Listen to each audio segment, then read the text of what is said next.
ఆకాశమందు సింహాసనాసీనుడైన దేవాది దేవునికి నా హృదయపూర్వక వందనములు, స్తుతులు, స్తోత్రములు సమర్పించుకుంటున్నాను.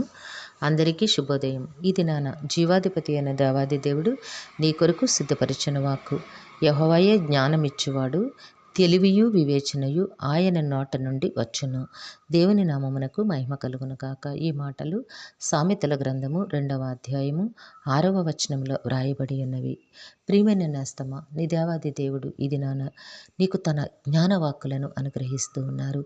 నీవు అనుకుంటూ ఉన్నావు, నాకు తెలివి లేదు, నాకు జ్ఞానము లేదు, ఏ పరిస్థితులలో ఏ విధముగా ప్రవర్తించాలో, ఏ సమస్యను ఏ విధముగా పరిష్కరించుకోవాలో నాకు జ్ఞానము సరిపడినంతగా లేదు అని నీవు యాతన పడుచు ఉన్నావా నేస్తమా? నీ దేవాది దేవుడి దినాన నీకు తోడుగా ఉన్నారు. జ్ఞానమిచ్చేవాడు నీ దేవుడే, తెలివియు వివేచనయు అనుగ్రహించు దేవుడు నీ సృష్టికర్త అయిన దేవాది దేవుడే. పరిశుద్ధ గ్రంథములో మనము 1 రాజుల గ్రంథము 3వ అధ్యాయం 9వ వచనంలో చూసినట్లయితే అక్కడ వ్రాయబడి ఉంటుంది. సొలొమోను గారు చేసిన ప్రార్థన. ఏమి ప్రార్థన చేస్తాడంటే, ఆయనను అనేక జనముల పైన అధికారిగా నియమించినప్పుడు దేవుని సన్నిధికి వెళ్ళి ఒక గౌరవార్థమైన ప్రార్థన చేస్తాడు. ఏమిటంటే, ఇంత గొప్పదైన నీ జనమునకు న్యాయము తీర్చగలవాడు ఎవడు? కాబట్టి నేను మంచి చెడ్డలు వివేచించి నీ జనులకు న్యాయము తీర్చున్నట్లు నీ దాసుడనైన నాకు వివేకము గల హృదయము దయచేయము. దేవుని నామమునకు మహిమ కలుగును గాక. ఇట్టి జ్ఞానవంతమైన ప్రార్థన సొలొమోను గారు చేసినప్పుడు దేవాది దేవుడు ఆ ప్రార్థనను ఎంతగానో అంగీకరించి గౌరవించి ఆయన చెప్తారు, నీవు ఇలాగున అడిగినందున నీ మనవి ఆలకించుచున్నాను, బుద్ధి వివేకములు గల హృదయము నీకిచ్చుచున్నాను. పూర్వీకులలో నీ వంటి వాడు ఒకడునూ లేడు, ఇక మీదట నీ వంటి వాడొకడునూ ఉండడు. దేవునికి మహిమ కలుగును గాక. దేవుడు ఎంత ప్రేమ కలిగిన దేవుడై ఉన్నారండి. నీవు హృదయముతో ప్రార్థన చేస్తే హృదయ రహస్యములెరిగిన దేవుడు, నీ హృదయ స్థితిని ఎరిగి ఉన్న దేవుడై ఉన్నారు కనుక ఎంత ఉన్నతమైన ఆశీర్వాదములు ఇచ్చారంటే, నీకు బుద్ధి వివేకములు గల హృదయమునిస్తున్నాను. నీ పూర్వీకులలో నీ వంటి జ్ఞానవంతుడు ఎవ్వడూ లేడు, ఇక మీదట ఉండబోడు.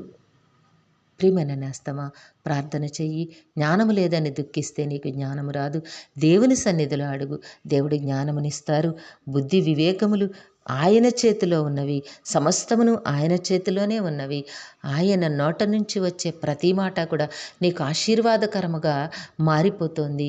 ఆయన నోట నుంచి వచ్చిన ప్రతి ఆశీర్వచనము నిన్ను ఆశీర్వదించి నిన్నెంతో ఉన్నతునిగా చేస్తోంది. కాబట్టి నేస్తమా, ప్రతి సంగతి కొరకు దేవుని సన్నిధిలో ప్రార్థన చెయ్యి. దేవుడే తన జ్ఞానమునిచ్చి నిన్ను తన ఆశీర్వాదములతో నింపి జీవింపచేస్తారు.